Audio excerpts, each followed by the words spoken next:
Life isn't a single coin flip, it's a sequence of them. What happens next often depends on what just happened. To map out these chains of events, from weather forecasts to sports strategy, mathematicians use a visual tool called a tree diagram. Think of it as a map growing from left to right. The first event creates the main branches. A second event creates sub-branches sprouting from the first.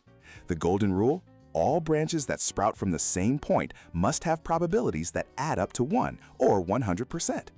So how do you use the map? Simple. To find the probability of a specific path, like the sun shining today and tomorrow, you multiply the probabilities along the branches. If the chance of a dry day is 0.7, then 2 dry days in a row is 0.7 times 0.7, which equals 0.49. Now for the most critical idea in Year 10 probability: replacement. Imagine a drawer with 4 black and 6 white socks. The chance of picking a black sock first is 4 out of 10. But if you don't put it back, the game changes. For the second pick, there are only 3 black socks left and only 9 total. The probability is now 3 out of 9.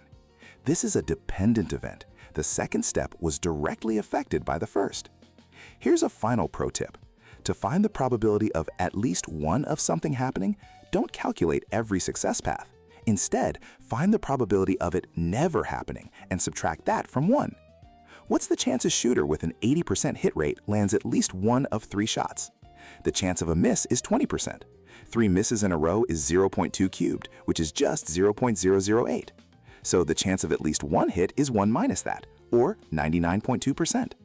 From predicting genetic traits to weighing business risks, this logic helps us navigate a world of dependent outcomes.